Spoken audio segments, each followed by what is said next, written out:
Good afternoon, everyone. On behalf of agricultureinformation.com, I welcome Dr. Vishwa Priya Podduturi, and she will talk about aromatic crops and essential oils. I now request the speaker to begin. Thank you. Yeah, thank you, first of all, for giving me this opportunity. And I am Dr. Vishwa Priya. I am a director of TurfPearl Agritech Private Limited, where we deal and we produce and we do post processing of the aromatic and essential oils. Uh, and we are located in Andhra Pradesh in Chittoor district. So today I am very glad to speak about the aromatic crops and the essential oils, which are the value added products from them. So why are aromatic oils important, right? Because the current problems faced by the agriculture industry, or when I say agriculture is not like an industry here, so by the farmers, is first problem is the distress selling, because most of the crops they produce, like the whether it be vegetables or fruits or even the grains or anything, they have a limited shelf life. And for example, in tomato, you see the tomato or onions, the price fluctuates so much, and the farmer cannot get the best price when the produce is in excess, because the shelf life is very low, and at sometimes they are just forced to throw it away, because even taking it to the market is more burdensome for the price they get.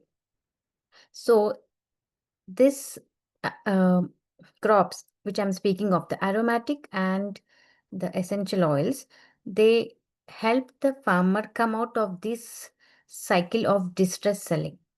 Why? Because the essential oils which we produce from the aromatic crops, they have a longer shelf life. So I will just come into what all coming to the aromatic crops and essential oils briefly, but I just wanted to make a point of why knowing about this is important. One is because it prevents the distress selling of the farmers. It helps to keep, if the farmer can afford, he can keep the product at least for 1 year or for 3 years also, if he can afford keeping it, because the product doesn't get spoiled. It has a longer shelf life.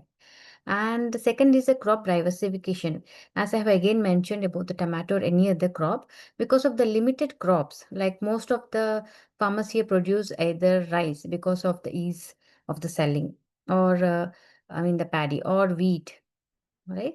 So India needs crop diversification, which is even being stressed by the central government and all the state governments. So these aromatic and essential soils are a good uh, example of crop diversification a farmer can go into, which is not much explored by all the farmers. So it has a good scope in that direction. And most of these crops are for export purpose. And most of the essential oils, they go into mainly into the Western countries. They have a good market there. So this will also help the agriculture export market of India, thereby it not only helps the farmers but also our economy in that perspective. So because of all these parameters, it is very important to know about the aromatic crops and the essential oils. So let me tell you a brief summary. As I have said, so India is already a good producer and exporter of few essential oils, right? And now I just wanted to tell what essential oils are and what aromatic crops are. So aromatic crops are the crops from which we can extract few products, and that products go into the aroma industry, like the perfumes or any other cosmetics we use. And also, uh, not only the aromatic crops, but there are other crops which also eat essential oils which go into the pharma sector. Example, the tulasi, right? Tulasi. So this aromatic crops and the essential oils, uh, India already is a significant producer of few of them, and even the market is very strong, that India still have a scope, right, to become a leader in certain products of the essential oils. So now let me explain what aromatic crops and essential oils are being produced in India at a good scale at now. So the most important one is the lemongrass. So lemongrass is a type of a grass which comes, I think, at least 4 to 5 feet, and so it's widely used in the aroma industry for its citrus kind of smell. It goes for perfumery. It goes for any household cleaning uh, ingredients that the industries use, and for the aroma diffusers, for everything. And it's also a good, it also has a good antifungal and antibacterial properties also. So lemongrass is majorly produced in Odisha and Andhra Pradesh border region. But at the same time, it it the other crops which are produced in India at a good quantity are vetiver, which is also known as kus, and it is also known for its very good flavor fragrance, and it is highly used in high end or like premium perfumery. And mint. Mint is a famous example. It's widely grown in Uttar Pradesh area and it's used extensively. Mint. Mint oil is extensively used in like toothpaste or any other chewing gums or anything, and it's widely popular. And India is, I can say that India is already a top number one producer in mint oils. And again, sandalwood is a very costly product and a premium product, and which is regulated and produced and majorly in Karnataka. And and other various products include the palmarosa and, as I said, tulasi. And we also have other essential oils which are not aromatic, like clove oil, ginger oil, and you name many products, right? And eucalyptus, you have davana, so all these oils. So there is like a wide variety of products that come into this basket of aromatic and essential oils. And the thing is that some are region specific. They grow at their best quality in a few particular regions in India based on the soil type and based on the climatic conditions. For example, davana is a good quality of davana, which has a davanone of above 50 percentage, is grown majorly in area which borders Andhra Pradesh, Karnataka, and Tamil Nadu. It's a very area of only 100 to 200 kilometers radius, and throughout the India, or I can say like throughout the world, the supply goes from this area, like davana for the essential oil. So certain crops are very region specific. Uh, so now, as I say, uh, s- farmers need to adopt and take forward these aromatic crops because it addresses the various problems as I've already discussed. And the other advantage of aromatic crops is that it gives an year long revenue for a farmer. Like, it is not like a season. It's not like a crop grown for a season and then you take it away. So, for example, crops like lemongrass or palmarosa, once the farmers sow it, so the life cycle of the crop is like up to 3 years. And in that 3 years, for every 2 months or 3 months, he can get the yield. So he just cut the grass up to a certain level, and then once he leave it, after 2 months, again the crop grows on. So it's like they get a continuous revenue and they don't need to sow it every time. And another important parameter of most of these aromatic crops are they do not need much water. They are drought resistant, which is very much important in India, especially which is dependent on monsoons, and when the monsoons on everything are getting very irregular. So all these things have made these essential oils and aromatic crops a promise for farmers.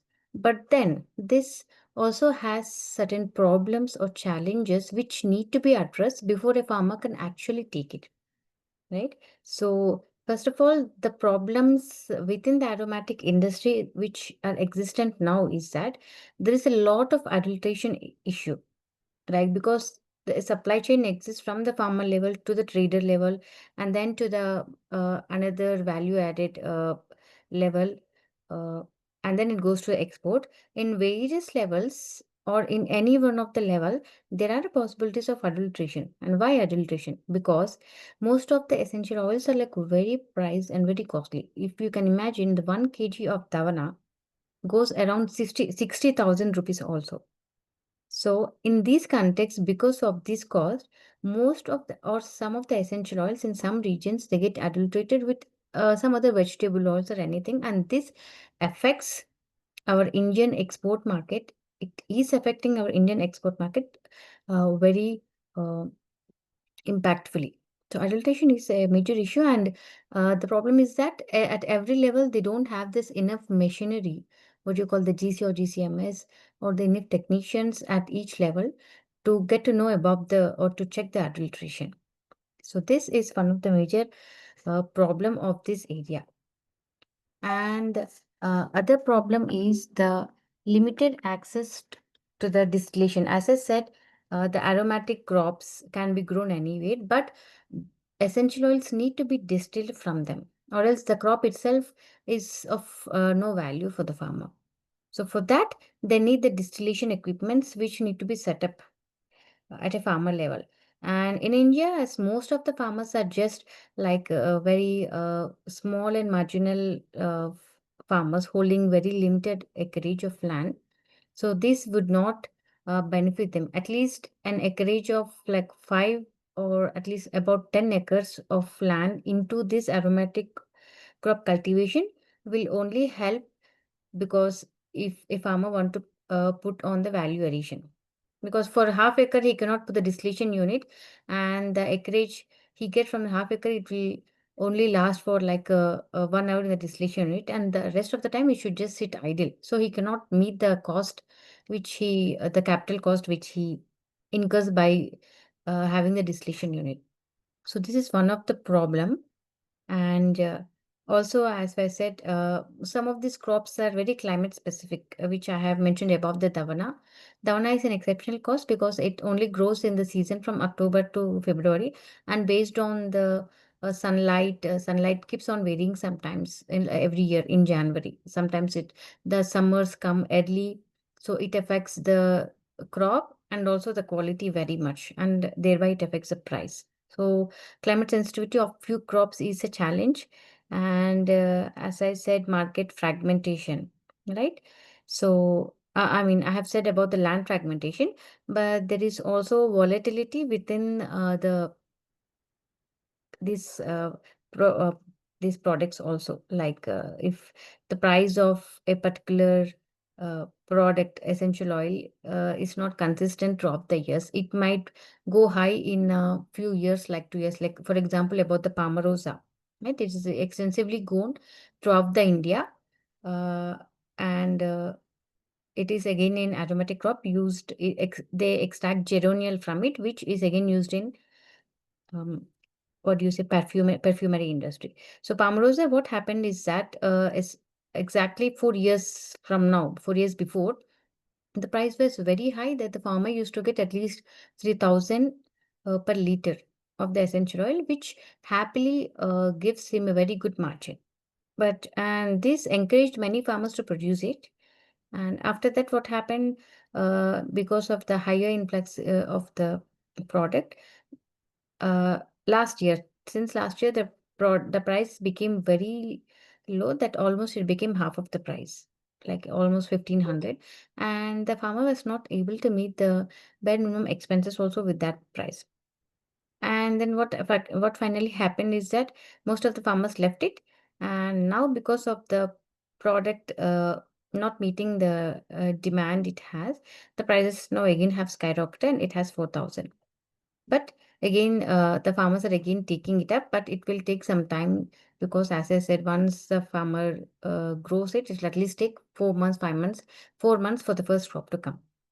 So these price volatility exists, and the farmer should have an information beforehand of the market prices, so that he will be ready, like by growing an alternative crop or a basket of different essential oils which he can grow instead of one essential oil, where he can still use the same distillation unit, but the different crops. Like he can grow, if he have 10 acres, he maybe can grow 3 acres lemongrass, 2 acres palmarosa, and within that he can grow eucalyptus trees. So that kind of a basket will give a will help the farmer sustain this price volatility. So this is a challenge, and that's a possible solution for it. And as we said, the other challenges are because there is one adultation issue, and the other is that within because of the climatic conditions also in certain areas also the quality of the essential oils does not come up to the market standards, right?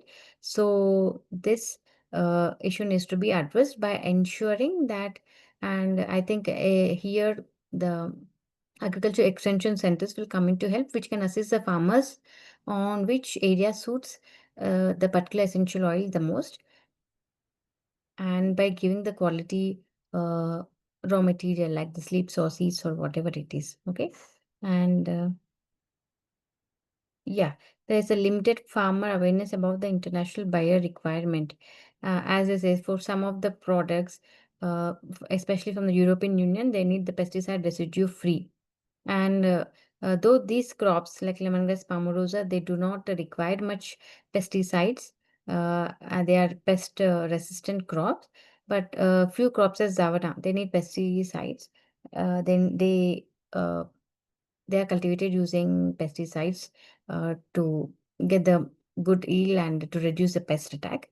So what happened is that most as this Zavana go to the confectionery and for the beverages, most of the EU countries they ask for pesticide residue, and sometimes it fails. So this affects the market back then in India, and the farmers get affected. So those requirements need to be known to the farmer uh, ahead of him come taking up the project. And so addressing all these problems will definitely help the farmers to take up the crops, and it will help their income, it will help them get a stable income, and it will help prevent the price volatilities and the distress selling, and it will also help the farmers come away from the debt. So as I said, and some of the what as I have said, the in the problem section, like the small farmers with a limited land cannot take up the distillation unit. So for that, what the farmers can come up is that as the government is currently encouraging FPOs and all those things, so farmers within can form as an FPOs, and within that they can form a group like the whosoever territories, whosoever lands are nearby, and they can in collectively they can take have and establish a small on farm distillation unit, and which will not cost too much. Like on at farm distillation unit can be done within below 3 lakh rupees, which can serve up to like 10 to 20 acres. So collectively, at least 5 or 6 farmers can come collective, and they can have a distillation unit, and it will help them to meet the capital cost even if their own land is low. So that can be done. That can be um, few states are also encouraging that, especially I can see in Uttarakhand in certain areas, the government is encouraging the farmers to collectively come and establish distillation units. So that can be taken up at various states also. So, and yeah, as I said, cluster-based cultivation, contact farming can also be taken up, can be encouraged between the farmers and the value and the players who do the value addition, like the farmers who produce lemongrass and extract lemongrass oil. Maybe they can directly sell it to the exporters, or they can sell it to the other value other producers who further do the fractional distillation and extract the citral or any other component. So that kind of contract farming will give an assurance to the farmers, because these for these to take up these things, market should be readily available, and these products they do not have like a farmer cannot directly go and sell it in the mandi or anything, these products. So the contract farming will help and make ensure that the farmer, it will ensure the farmer that his product can be readily sold, and there's a person who can take it. This will encourage more farmers to come up and take up these products. And the currently government of India is also encouraging uh, with many schemes, as you can see here. Like there is this medicinal plant component in the National Ayush Mission, which subsidizes the cultivation cost in the various categories. And yeah, for the cluster based also, if farmers can form a cluster also, like up to 50 to 75% cultivation support in some areas. And there are also these CMAP centers, Central Institute for Medicinal and Aromatic Crops, who give technical support and who connect the farmers with the industries. And they also give the raw materials like the good quality slips and everything. So they help the farmers can reach them, reach CMAP.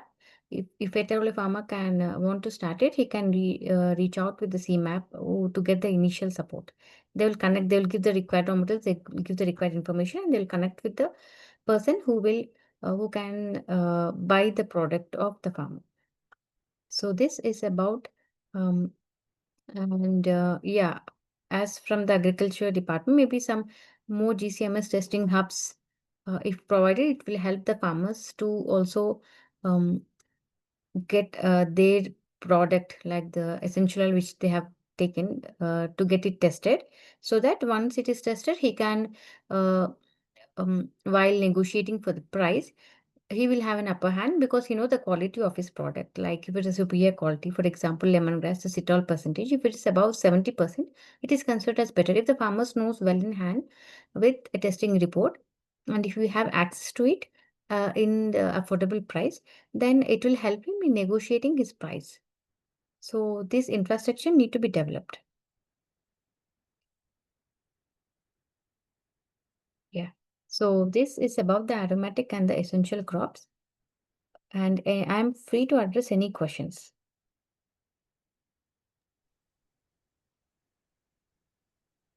Thank you very much, ma'am, for a wonderful presentation. I will Yes. take up the questions now. Yes. In the meantime, can you please stop sharing the screen, ma'am, so that we can see your full video? Yeah, sure.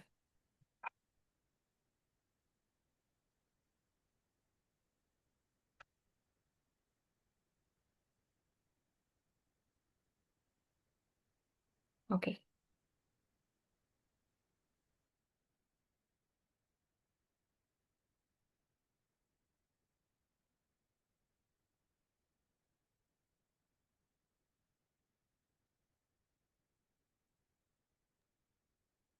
I'll move on to the questions now, ma'am.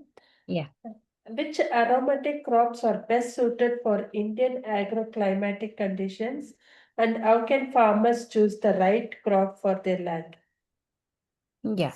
So as I've said, there are few crops which can be grown throughout the India, as a, like the Palmarosa, which is grown throughout the India. You go to Andhra Pradesh, Tamil Nadu, Gujarat, or any other place like north or east or west. There are few crops which suit every climatic condition like Palmarosa. And there are few crops which are very much climate specific within the India. The best yield and the best quality is uh, will grow in only few areas. For example, as I have said, the Davana grows in the border area of Andhra, Karnataka, and Tamil Nadu region. And mint can also be grown everywhere in India, but Uttar Pradesh has become a hub because most of the farmers cultivate it, and most of the distillation and the post processing units are also available there, like the buyers. So based on various conditions, it's not just climatic. Climatic is in some cases, but based on the market demand, based on the producers who can, I mean the uh, buyers who are ready to take it. Based on that, there have becomes few clusters like this crop grows here. For example, in case of lemongrass, it is majorly promoted in the border of the Andhra Pradesh, Odisha, which is majorly a tribal area. Right? So there, because actually in lemongrass, the labor cost itself will be high because it cannot be cut with machinery and it has to be hand cut. So in the tribal area, the unique feature they have is that because of the kinship relation, so each farmer goes to the others as labor in the help during the labor cutting, which reduces their cost. So all these conditions have given an advantage for each crop in an area. right? And for a farmer to better know like which crop suits him, as I have said, he can connect with the CMAP, which is available in Hyderabad, which is available in Bangalore and in Lucknow and in various other regional places. So the farmer can speak in their own local language. They can approach them, and they will give the best information, all the technical information on which crop suits their area better. They can also provide with the slips, or slips means in some cases these crops need slips to be transplanted, in some the seeds. So all these things will be provided by them. Okay.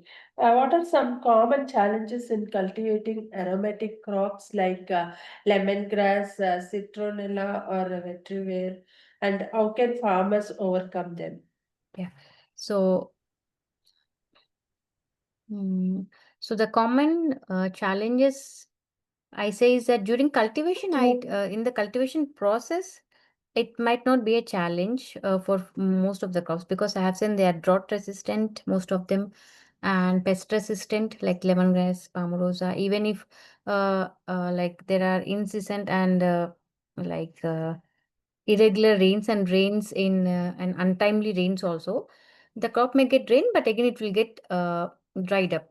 So the crop damage doesn't occur most of the cases, but the problem the farmer might face is in the price fluctuation. Because one thing, as I have said, it is mostly export dependent. Right, so the prices, so most of the, and the second is that these crops, these products go into the luxury products. So the global economy has a lot of effect on this, because this is the luxury products. When the global economy runs good, these products and this and the, as these are raw materials, this will have a good price. But once the economy is slow, it will automatically sometimes affect on this. So these price fluctuations are a thing which generally is a challenge for a farmer. So as I have said, if they choose a multiple, once again mentioning this, I should also mention that, so once there is a price fluctuation, it doesn't apply for all the crops at once.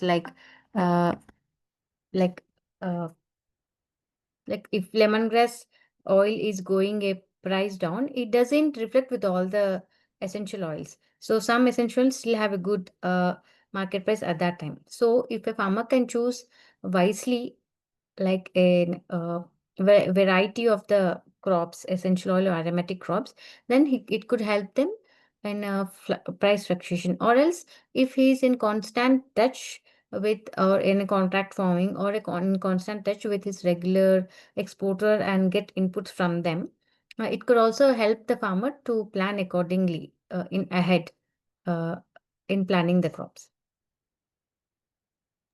Okay.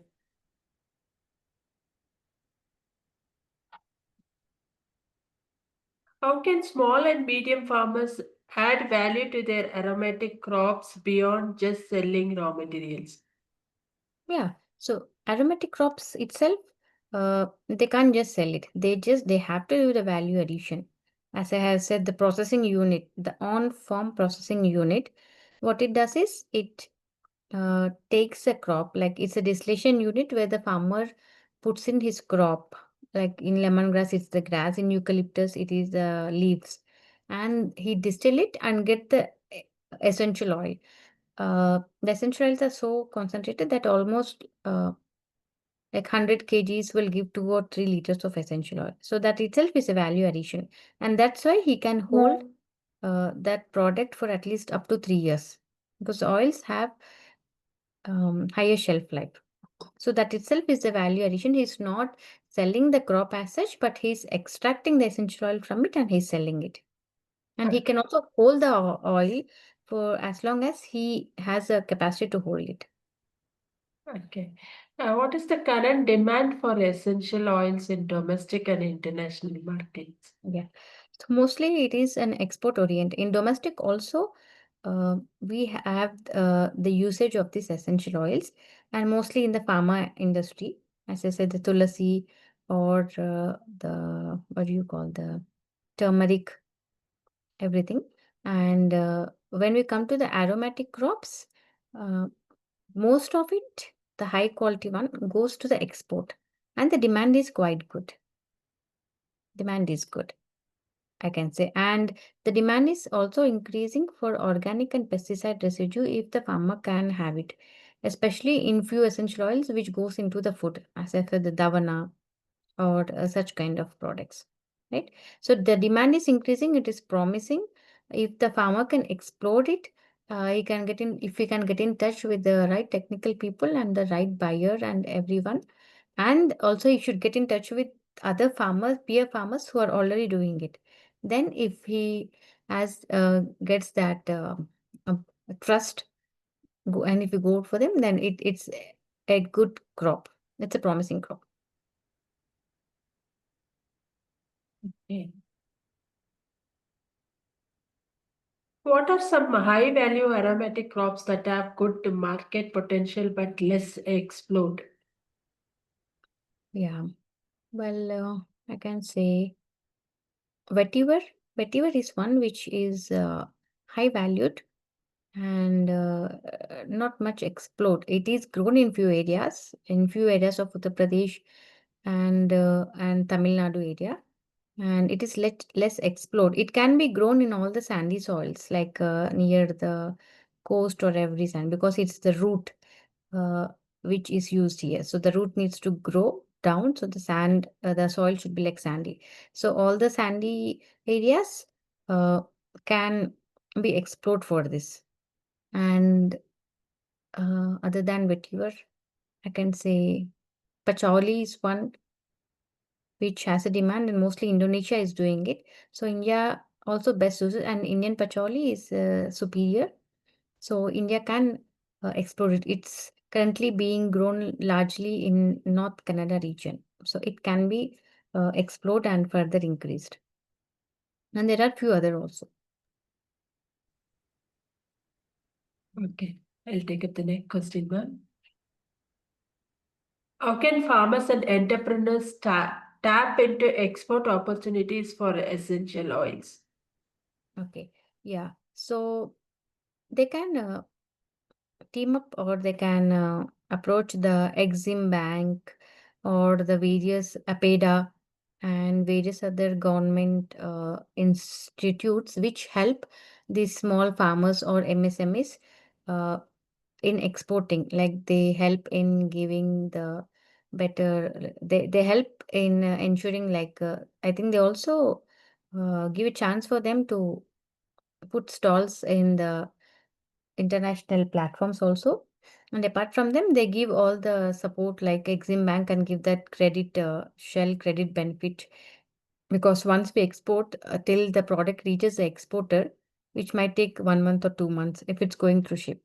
So even during the time also, that the farmer here or the person who is exporting can get that credit, the money for it on behalf of the Exim Bank. So all these things, there are institutions who take care of it, like Exim Bank, APEDA, which can help in exporting the agriculture products. But the thing is that these products get exported in bulk, and a single farmer cannot do it in bulk. But as I said, if they form an FPO and they can export the product in bulk, then yeah, it will be a very good, the farmers' income will again multiply if they see the export market. And they should also be sound technically in this field, because the industry is very specific about the essential oil technicalities, like the as I said, the GC, all the reports, and each ingredient, the component, and its percentage and everything. So the industry is specific, so the farmers should have an understanding, or as in an FAO, they can either recruit a person, technical person, and they can do it.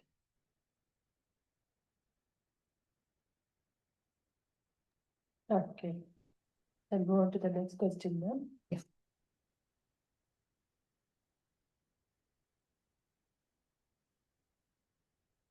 Are there any innovative technologies or practices like precision agriculture, AI tools being used in this sector? They can be used.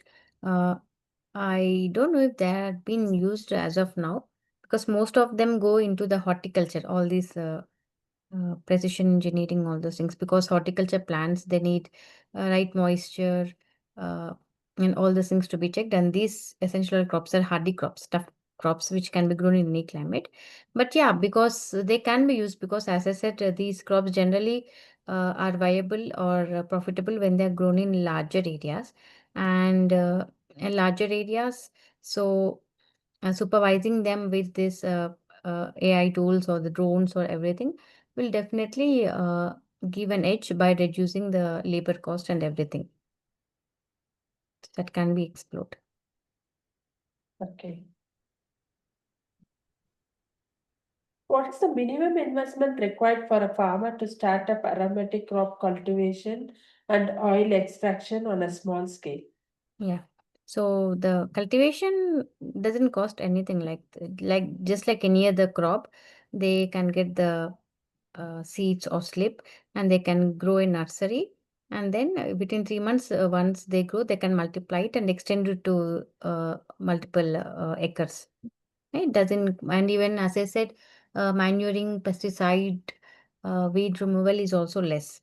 Right? So the maintenance cost is also less compared to the other crops. But the essential, I mean, the distillation unit, on-farm distillation unit need to be present. And it takes, I think, about 2 lakhs or 3 lakhs in between somewhere to have a small on-farm distillation unit for a farmer. And it's easy to maintain also. With just one labor, he or she can do it. Okay. How can farmer producer organizations or cooperatives benefit from collective essential oil processing and marketing? I didn't get it. How they are getting benefited? Yeah. Okay. So currently FPOs, I uh, I've I don't know about any FPO which is particularly doing essential oils. So because most of the FPOs, they do organic products specifically, and the food, I mean the food, in the food products. And but I personally don't know any FPO doing it, and I think FPOs are yet to come, and they have to come, who can take it forward, the bulk cultivation. So maybe the Okay. government and this agriculture extension services or anything, they need to incentivize FPOs to come into this area. Maybe there might be some, but I'm not aware. To my knowledge, I don't know anything. Okay. What certifications are important for enhancing the value of essential oils in global markets? Yeah. So there are these organic certifications are important for few products like NOP and POP. And apart from that, so there is this halal certificate, which because they also come with the small manufacturing decision inside the halal certificate or ISO, which goes into the manufacturing best practices. So all these certifications will be helpful. Okay. What advice would you give to new age entrepreneurs and farmers looking to enter the essential oil business? Yeah. You didn't get my question, man? Hello? Uh, hello? Man, can you please unmute your mic? I think you're not able to hear me. Hello? Yes, Hello? yes, ma'am, I can hear you. Okay, I'll move to the questions, ma'am. What advice would you give to new age entrepreneurs and farmers looking to enter the essential oil business?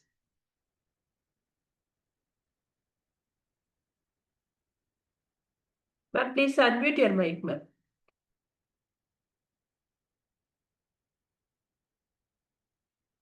So as we see, the other sectors, especially the service sectors, uh, have become very unpromising, like the IT or anything, because of the AI and everything. So not only the farmer, but every person need to look into an alternative field which has a bright future. So like 20 years back, it was like the software, it's like, I mean, unbeatable and everything, but now we are seeing layoffs, everything everywhere. So agriculture is a promising sector, and not for farmers, but not only for farmers, but the techies who want to explore the agriculture. This essential and aromatic will be the best choice for them, because they will be knowledgeable enough to understand the technicalities of it, and which is very vital in this component. And they can also go understand the exporting and every documents of it. And so they, if they come in uh, collaboration with the existing farmers, or if they start their own uh, new enterprises, with either with contract, giving contract farming to the existing farmers, or starting their own complete farming and distillation also, it is a very promising sector, because agriculture cannot be replaced, while service sectors can be replaced. Okay. Thank you very much, ma'am. We have now completed the round of questions. On behalf of agricultureinformation.com, we like to thank Dr. Vishwa Priya P for the talk and for answering the questions. This meeting will now be closed. Thank you for giving this opportunity. You're most welcome, ma'am. Yeah, bye. Bye.